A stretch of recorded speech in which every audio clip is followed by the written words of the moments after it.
कि आज जो हम लोग एडिटोरियल को देखेंगे ये जागरण का होगा, दैनिक जागरण का, और ये दिल्ली एडिशन होगा। आज जो डेट है वो 2 जुलाई है। इम्पॉर्टेंट इसमें क्या है तो समान नागरिक संहिता का जो डिबेट चला आ रहा है पूरे कुछ टाइम से, तो उसको देखेंगे और उसके अलावा भी एक दो और एडिटोरियल को देखेंगे जो आपके एग्ज़ाम के लिए बहुत ही इम्पॉर्टेंट होगा। ठीक है, तो चलिए शुरू करते हैं। यहाँ पे बोला जा रहा है तो समान नागरिक संहिता का सही समय की बात की जा रही है कि कब जो है ये लाया जा सकता है और किस प्रकार लाया जाएगा। जैसा कि आप देख रहे होंगे कि संजय गुप्ता जी जो है वो काफ़ी फेमस है, तो उनके द्वारा ये लिखा गया है। तो चलिए इसको देख लेते हैं डिटेल में।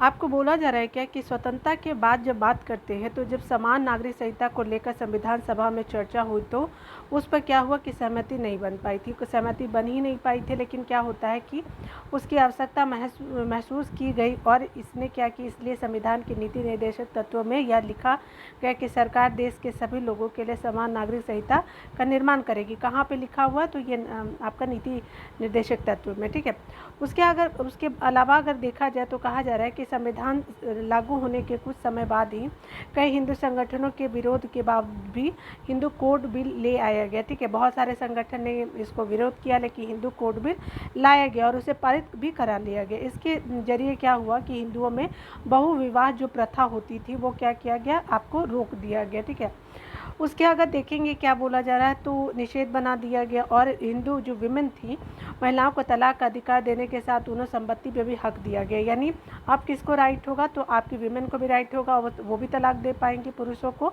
और संपत्ति का भी हक दिया गया।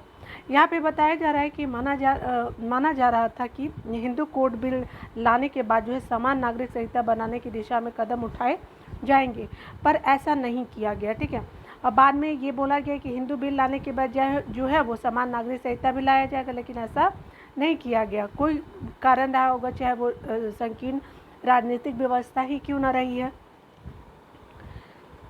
जैसे कि यहाँ पे बताया जा रहा है कि संकीर्ण राजनीतिक कारणों और आपका वोट बैंक की सस्ती राजनीति के कारण जो है इस विषय पर जो है ठंडे बस्ते में डाल दिया गया, मतलब आगे कुछ बात ही नहीं बढ़ाया गया। आगे क्या बोला जा रहा है तो कहा जा रहा है कि हालांकि समय समय पर उच्च न्यायालय के साथ जो है सर्वोच्च न्यायालय जो है समान नागरिक संहिता की आवश्यकता को जताता रहा है कि देखिए एक कंट्री है, वन कंट्री, तो दो नियम कैसे चलेगा। ठीक है, तो यही आपका इसमें भी बोला जाता है बार बार, जो जब भी कोई डिबेट होता है तो यही बोला जाता है कि एक कंट्री में दो कानून कैसे चल सकता है। ठीक है, सभी को समानता भी देने का हक है, जिसकी वजह से ये अभी फिर भी आपको देखने को मिलेगा कि जिस तरह से आपको समान नागरिक संहिता लाने की बात की जा रही है, देखिए किसी भी सरकार ने इस दिशा में ठोस पहल नहीं की। ठीक है, पीएम मोदी जी भी जो है वो इधर आपने अगर न्यूज़ सुना होगा तो उनके द्वारा भी बोला गया है कि इस तरह का इनिशिएटिव लिया जाएगा, देखते कब लाया जाएगा। ऐसा तब हुआ जब महिला अधिकारों की अनदेखी के मामले सामने आने लगे।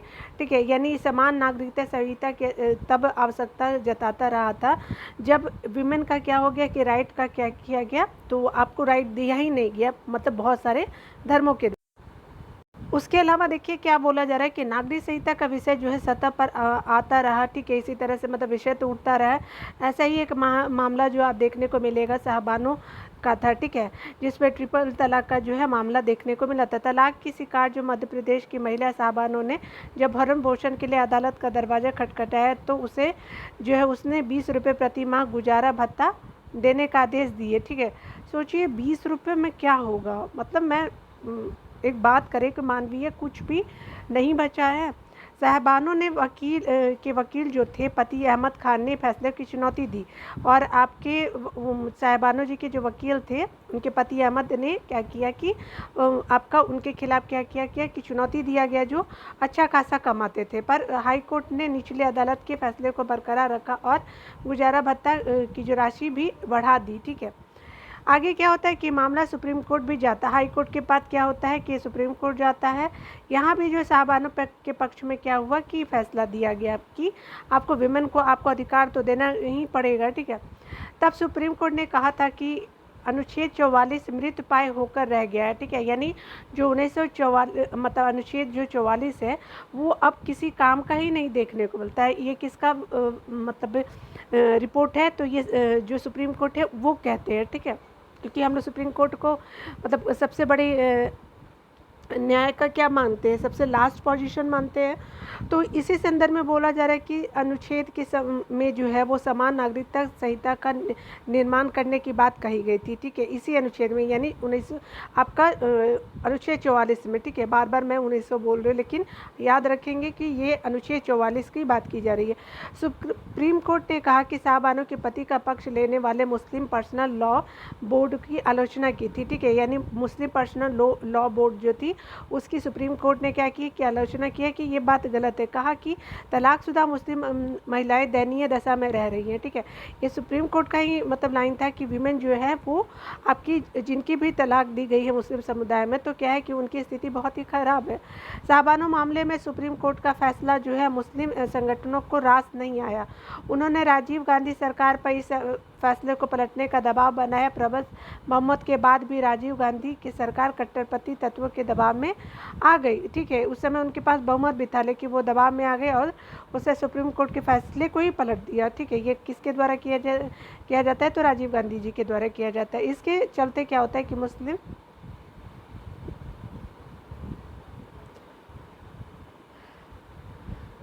मुस्लिम महिलाओं की जो अनदेखी का सिलसिला कायम रहा, ठीक है। जब राजीव गांधी सरकार को समान संहिता जो नागरिक संहिता की ओर कदम बढ़ाने चाहिए थे, तब जो है उन्होंने संविधान की भावना के खिलाफ काम करते हुए कट्टरपंथी मुस्लिम संगठनों के सामने हथियार डाल दिए थे, ठीक है, क्योंकि उनमें कोई डिसीजन लेने का उस समय उतना इनिशिएटिव उनके द्वारा नहीं लिया गया, यही बोला जा सकता है, ठीक है। आपका देख सकते हैं कि उच्चतम न्यायालय कई बार यह कह चुका है कि समान नागरिकता संहिता बनाना उसका नहीं, विधायिका का कार्य है, ठीक है, यानी संसद बनाएगी, जो विधि बनाती है उसका कार्य सुप्रीम कोर्ट का नहीं है, ठीक है। उसके अलावा देखिए, लेकिन किसी सरकार ने इस बारे में नहीं सोचा। इसका एक कारण यह है कि मुस्लिम वोट बैंक की राजनीति जो है वो प्रभावित हो जाएगी अगर वो इस तरह का इनिशिएटिव ले आते हैं समान नागरिक संहिता को, ठीक है। अगर आप देखेंगे तो बोला जा रहा है कि वर्ष 2014 में क्या होता है कि मोदी सरकार के आने के बाद से लगातार समान नागरिक संहिता पर चर्चा हो रही है, ठीक है, इसलिए और भी जो है कोई राम मंदिर निर्माण, उसके अलावा जो अनुच्छेद 370 के खात्मे के साथ समान नागरिक संहिता उसके मूल मुद्दे में शामिल है। 2018 में क्या हो रहा है कि 2018 में अगर देखा जाए तो 21वें विधि आयोग ने एक परामर्श पत्र जारी कर समान नागरिक संहिता की पैरवी तो नहीं की, लेकिन क्या होता है कि पारिवारिक कानूनों में सुधार की आवश्यकता जरूर जताई, ठीक है। इसका जो है मतलब यह था कि शादी, उसके अलावा तलाक, भरण पोषण, उत्तराधिकारी और गोद लेने संबंधी जो है कानूनों में क्या किया गया, तो ये सुधार किए जाए, ठीक है। 22वें विधि आयोग ने जब से समान नागरिक संहिता पर सुझाव मांगे हैं, तब से क्या हुआ कि यह चर्चा चल पड़ी है कि मोदी सरकार समान नागरिकता संहिता बनाएगी।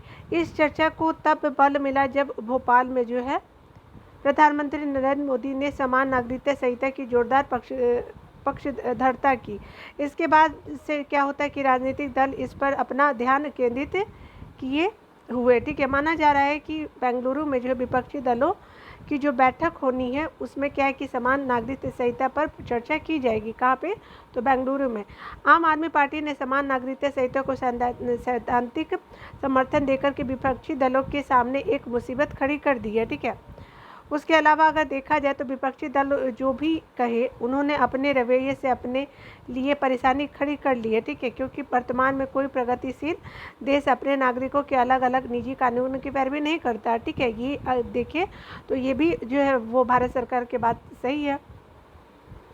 यहाँ पे बताया जा रहा है कि प्रधानमंत्री की ओर से समान नागरिकता संहिता की पैरवी किए जाने के पहले से ही उत्तराखंड हो गया, गुजरात जो आदि भाजपा शासित प्रदेश इस तरह की संहिता के निर्माण की कोशिश कर रहे हैं। ध्यान रहे कि गोवा में जो है समान नागरिक संहिता पहले से ही लागू है, ठीक है। यहाँ पे बताया जा रहा है यह ठीक नहीं है कि हर राज्य अपनी अलग समान नागरिक संहिता बनाए, यह केंद्रीय स्तर पर ही बनानी चाहिए। देश के सभी नागरिक बराबर है, तो फिर उनके लिए शादी, तलाक, उत्तराधिकारी आदि जो है वो कानून भी एक समान होने चाहिए। ऐसा होने से क्या होगा कि राष्ट्रीय एकता को क्या मिलेगा, तो बल दिखे मिलेगा और सभी नागरिकों में बराबर का क्या होगा, तो भाव पैदा होगा, ठीक है। और महिलाओं के हितों की अनदेखी का सिलसिला थमेगा, ठीक है। अगर मान लीजिए कि आपको को वुमेन के सुधार की, वुमेन के कैसे हम आगे बढ़ाएं, अपग्रेड कैसे करें उनको हर एक क्षेत्र में। तो ये भी आप लिख सकते हैं कि इस तरह के अधिकारों को अगर वुमेन को दिया जाएगा, वो चाहे किसी भी समुदाय का हो, हिंदू, मुस्लिम, सिख, ईसाई, किसी भी समुदाय के हो, अगर समान उनको समानता दी जाती है तो क्या होगा कि उनका उत्थान ही होगा, वो पीछे नहीं जाएंगे। ठीक है। अनेक मुस्लिम संगठन जो है और विशेष रूप से जो मुस्लिम पर्सनल लॉ बोर्ड समान नागरिकता संहिता के पक्ष में नहीं है। याद रखिएगा, जो बहुत सारे संगठन भी जो है वो नहीं लाना चाहते क्योंकि उनको नुकसान हो जाएगा। यहाँ पे बताया जा रहा है कि वह जो है वह अपने समाज की सदियों पुरानी शरिया के हिसाब से चलना चाहता है। आज के युग में जो सदियों पुराने पारिवारिक कानूनों के लिए कोई जगह नहीं है। यहाँ पे बोला जा रहा है कि यहाँ पर अच्छी बात है कि कुछ मुस्लिम संगठन समान नागरिकता संहिता पर सकारात्मक रुख दिखा रहे हैं। वही यह क्या करे कि दुर्भाग्यपूर्ण है कि मुस्लिम वोटों के कारण जो अनेक विपक्षी दल जो है इस संहिता का विरोध भी करे, क्योंकि उनको मुस्लिम वोट जो मिलते हैं वो नहीं मिलेगा, क्योंकि अगर वो खुश रखेंगे तभी तो वो चाहे विमेन का कुछ भी हो जाए, ये भी बात है। लेकिन इंडियन गवर्नमेंट जो है वो चाहती है कि समान नागरिकता संहिता आए, लेकिन उसके भी बहुत प्रावधान करने बाकी है। देखिए क्या होता है, हम तो न्यूज़ में हमेशा पढ़ते रहते हैं, बट अगर आती है तो ये बात बहुत ही मतलब सराहनीय होगी इंडियन गवर्नमेंट की। ठीक है। विरोध करने वाले इससे अपरिचित नहीं थे कि कई वर्गों विशेष रूप से मुस्लिम महिलाओं के अधिकारों का हनन हो रहा है। ठीक है। यानी जो विरोध कर रहे हैं उनको ये नहीं पता है कि जो विमेन है, मुस्लिम विमेन है, उनका क्या अधिकार जो है वो कितना परेशान हो रहे हैं, लेकिन वे वोट बैंक के लालच में एक जरूरी सुधार से मुंह मोड़ रहे हैं। ठीक है। तो ये जो सुधार जो देखा जा रहा है, तो क्या हो रहा है कि ये मुंह भी मोड़ है। उनके पास ऐसे सवालों का कोई जवाब नहीं है। उनके पास क्या है, तो ऐसे कोई मतलब क्या उनके पास जो है ऐसे सवालों का कोई जवाब नहीं है। क्या आज के आधुनिक युग में बहुविवाह जारी रहना चाहिए, या फिर क्या बेटे बेटियों के संपत्ति में बराबर का अधिकार देना नहीं मिलना चाहिए। ये भी बात है कि मतलब दोनों अधिकार होना चाहिए। ठीक है। संपत्ति का भी अधिकार हो, उसके अलावा बहुविवाह को ख़त्म किया जाए। ठीक है। क्योंकि महिला अंततः क्या होता है कि महिला को ही परेशानी होती है ना, उनके बच्चे बिलट जाते हैं। उसके अलावा देखिए क्या बोला जा रहा है कि विपक्षी दलों को यह आभास हो तो अच्छा है कि वे समान नागरिकता संहिता का विरोध करके अपना राजनीतिक नुकसान तो करेंगे ही। ठीक है। समाज सुधार में भी बाधक साबित होंगे। क्यों? क्योंकि कोई भी जो है वो नहीं चाहेगा कि समाज सुधार न हो। हाँ, बहुत सारे जो नियम कानून लाए जाते हैं तो पहले में क्या बोला जाता है कि आप ये बुरा है, लेकिन बाद में वही चीज़ें जो है वो अच्छा साबित होता है। तो हमारे भारतीय सरकार भी इसी तरह का इनिशिएटिव ले रही है। देखिए क्या होता है। यहाँ पे एक एडिटोरियल है उसी आपका दैनिक जागरण का, तो इसमें आपका दिया जा रहा है कि प्लास्टिक के सूक्ष्म कणों से क्या खतरा होता है। ठीक है। तो इसको हम लोग अभी देख लेते हैं। चलिए स्टार्ट करते हैं। यहाँ पे देखिए क्या हो रहा है कि मनुष्य के शरीर में जो है वो प्रतिदिन विषाक्त माइक्रोप्लास्टिक कण पहुँचे रहते हैं। ठीक है। पहुँचे रहे हैं। ठीक है। यानी हमारे प्रतिदिन जो है विषाक्त माइक्रोप्लास्टिक कण पहुँच रहे हैं शरीर में इंसानों के। इन कणों की मात्रा जो है इतनी अधिक है कि सप्ताह भर में एक पूरे क्रेडिट कार्ड इतना माइक्रोप्लास्टिक सांस के जरिए हमारे शरीर में प्रवेश कर रहा है। ठीक है। हाल ही में फिजिक्स ऑफ फ्लूइड्स जो है पत्रिका में प्रकाशित जो है निष्कर्षों में चेतावनी दी गई है कि प्लास्टिक उत्पादों के क्षरण से क्या होता है कि उत्पन्न होने वाले जो सूक्ष्म कण है हमारी श्वसन प्रणाली सहित जो है श्वसन प्रणाली को तो प्रभावित कर ही रहा है, उसके अलावा स्वास्थ्य के लिए भी गंभीर खतरा बना हुआ है। ठीक है। ये जो हमारा प्लास्टिक है, विज्ञानियों ने क्या बोला है कि श्वसन प्रणाली के ऊपरी वायु मार्ग में माइक्रोप्लास्टिक कणों के परिवहन और जमाव का विश्लेषण करने के लिए एक कंप्यूटर मॉडल विकसित किया है। ठीक है। माइक्रोप्लास्टिक जो है वो एक तरह का कण है। दरअसल प्लास्टिक के सूक्ष्म कण होते हैं जो आमतौर पे 4 मिलीमीटर जो है से कम लंबाई के होते हैं। 5 मिलीमीटर से कम अगर के होते हैं तो वो क्या होते हैं, तो सूक्ष्म प्लास्टिक के कैटेगरी में आते हैं। ज़्यादातर ये कण जो होते हैं लंबी अवधि में बड़े प्लास्टिक उत्पादों के विखंडन से उत्पन्न होते हैं। यानी जो बड़े प्लास्टिक के प्रोडक्ट है तो ये अगर छोटे छोटे हो जाते हैं तो क्या होता है कि ये विखंडित होकर के छोटे पार्ट में आ जाते हैं। अगर आप यहाँ देख सकते हैं तो आपको बताया जा रहा है कि अत्यंत सूक्ष्म कणों को क्या कहते हैं, तो माइक्रोबिट्स कहते हैं, ठीक है, जो बहुत ही अत्यंत सूक्ष्म कण होते हैं वो माइक्रोबिट्स के नाम से जाने जाते हैं, जिन्हें सौंदर्य उत्पादों और टूथपेस्ट आदि में प्रयुक्त किया जाता है, ठीक है। इन कणों से स्वास्थ्य पर कई तरह के प्रतिकूल प्रभाव पड़ते हैं। ये क्या होता है कि रसायन, कैंसर, बांझपन और समय पूर्व यौवन से जुड़े हुए हैं। उसके अलावा देखिए क्या बोला जा रहा है कि ये जो होते हैं माइक्रोप्लास्टिक कण पानी, हवा और मिट्टी में पाए गए हैं। दुनिया में माइक्रोप्लास्टिक का उत्पादन बढ़ रहा है और हवा में माइक्रोप्लास्टिक का घनत्व काफ़ी बढ़ रहा है, ये भी आपको देखने को मिलेगा। विषाक्त जो आपका बोला जा रहा है कि विषाक्त प्रदूषकों वाले जो ये प्लास्टिक के कण नाक की गुहा या जो है वो गले के पीछे इकट्ठा होते हैं। उनके जमा होने की दर जो है सांस लेने की स्थिति और कणों के आकार पर निर्भर करती है, ठीक है। वायुमार्ग की जटिल और अत्यधिक विष जो होता है विषम संरचना, आकृति और नाक की गुहा और गले के जो हिस्से हैं आप देख सकते हैं। गले के मध्य भाग में जो है जटिल प्रवाह जो है व्यवहार के कारण माइक्रोप्लास्टिक जो है कल अपने क्या होते हैं कि प्रवाह पथ से विचलित हो जाते हैं। उसके अलावा यहाँ पे बोला जा रहा है कि इन क्षेत्रों में जमा हो जाते हैं और इन क्षेत्रों में जमा हो जाते प्रवाह की गति, कण की जड़ता और विषम संरचना समग्र जमाव को प्रभावित करते हैं और नाक की गुहाएं और गले के मध्य भाग में जमा को बढ़ाती है, ठीक है। इस तरह से यहाँ देखिए क्या बोला जा रहा है, विज्ञानियों ने अध्ययन में पाया है कि जो बढ़े हुए प्रवाह से कम जमा हुआ और लगभग क्या हो कि 5.56 माइक्रोन के बड़े माइक्रोप्लास्टिक कण छोटे कणों की तुलना में वायु मार्गों में अधिक बार जमा हुए हैं, ठीक है। यानी छोटे कणों की तुलना में जो बड़े माइक्रोप्लास्टिक कण छोटे की तुलना में क्या हो रहा है, तो वायु मार्गों में अधिक बार जमा हुए हैं। उसके अलावा आपका बताया जा रहा है कि ये निष्कर्ष माइक्रोप्लास्टिक कणों से संपर्क और श्वास के जरिए उनके शरीर में पहुंचने के खतरे को उजागर करते हैं। उसके अलावा आपका यहाँ पे बताया जाए कि प्लास्टिक प्रदूषण के उच्च स्तर या आपका औद्योगिक गतिविधि वाले क्षेत्रों में रहने वाले लोगों के बीच इस तरह के खतरे बहुत ज़्यादा है। हम जिस हवा में सांस लेते हैं उसमें क्या होता है कि माइक्रोप्लास्टिक की उपस्थिति और उसके संभावित स्वास्थ्य प्रभाव के बारे में अधिक जागरूकता आवश्यक है, ठीक है। तो ये आप जो है मेनली आपका माइक्रोप्लास्टिक यानी प्लास्टिक जो है वो आपके सूक्ष्म कणों से खतरा किस तरह से दे रहे हैं, तो आप देख सकते हैं कि यहाँ पे हमने उसी को देखा है। ऑलरेडी जो है हमने जीएसटी से रिलेटेड जो भी संग्रह किया गया था तो हमने पढ़ा था, लेकिन यहाँ पे जो है वो निर्मला सीतारमण जी के द्वारा जो फाइनेंस मिनिस्टर हैं उनके द्वारा जो भी बातें कही गई उनको देख लेते हैं, ठीक है। जैसे यहाँ पे बोला जा रहा है कि जून में 1.61 लाख करोड़ रहा जीएसटी संग्रह, ठीक है।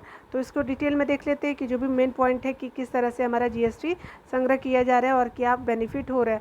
यहाँ पे बताया जा रहा है कि आपका जो इस साल है जून में जो जीएसटी संग्रह कितना हुआ है, तो 1,61,497 करोड़ रुपए रहे हैं, ठीक है। याद रखिएगा जो पिछले साल के समान माह के मुकाबले 12% ज़्यादा या इस साल देखने को मिला है जो 2023 में है। पिछले 16 महीने से जो है जीएसटी संग्रह 1.4 लाख करोड़ जो है रुपए से अधिक हो रहा है, ठीक है। काफ़ी ज़्यादा देखने को मिला है। जुलाई में बोला जा रहा है कि जुलाई में क्या होता है कि 2017 में जीएसटी प्रणाली लागू होने के बाद से जो है वो संग्रह चौथी बार 1.6 लाख करोड़ के पार गई है। यानी ये जो आपका 1.6 हुई है वो चौथी बार बढ़ी है, ठीक है। जीएसटी संग्रह में जो है लगातार जो है आप देख सकते हैं कि जीएसटी कब लागू हुआ है, तो जुलाई 2017 में लागू हुआ है, ठीक है। उसी के अलावा आपको बोला जा रहा है कि जीएसटी संग्रह में जो लगातार बढ़ोतरी की पुष्टि पिछले 3 वित्त वर्ष की पहली तिमाही के आंकड़ों से ही भी हो रही है। यानी ऐसा बोला जा रहा है कि बढ़ोतरी आपको जीएसटी में देखने को मिलेगा। आपको 2021-22 की अगर वित्तीय वर्ष की बात करें तो पहली तिमाही जो थी आपके अप्रैल जून में थी और जीएसटी का औसत मासिक संग्रह कितना तो 1.10 लाख करोड़ था, जो वित्त वर्ष 22-23 में बढ़कर के कितना होता है 1.51 लाख करोड़ हो गया। चालू वित्त वर्ष जो है वो 23 से 24 की पहली तिमाही में जीएसटी का औसत मासिक संग्रह 1.69 लाख करोड़ के स्तर पर पहुंच गया था, ठीक है। यहाँ पे आप देखिए उसके अलावा आपका बोला जा रहा है क्या कि अगर यहाँ पे अगर देखते हैं तो पहली तिमाही में क्या होता है कि 2023 में आपका जीएसटी का औसत मासिक संग्रह कितना होता है तो 1.69 लाख करोड़ स्तर पर पहुँचता है। वित्त मंत्रालय के आंकड़ों के अनुसार क्या होता है देखिए यहाँ पे बताया जा रहा है कि यही आपका हाइलाइटेड पॉइंट है कि चौथी बार जो 1.6 लाख करोड़ रुपए संग्रह रहा है। उसके अलावा जो करोड़ आप देखते हैं चालू वर्ष में देखिए 1.6 लाख करोड़ प्रतिमाह से अधिक रहने का अनुमान भी है। अगर आप मंथली वाइज देखेंगे तो इस तरह से बढ़ रहा है। कितना टोटल बढ़ा है तो आपका 12% जो है राजस्व मिला जो है जून के मुकाबले इस बार, ठीक है। उसी के अलावा यहाँ पे बोला जा रहा है कि जो मुताबिक आप देख सकते हैं जून 2023 में क्या होता है कि जीएसटी संग्रह में एसजीएसटी जो होता है सेंटर का होता है और एसजीएसटी जो स्टेट का होता है का योगदान क्रमशः कितना रखता है तो आपका 31,013 करोड़ और 38,000 जो है वो 252 करोड़ रहता है आपका सेंटर का और स्टेट का अगर बात किया जाए तो।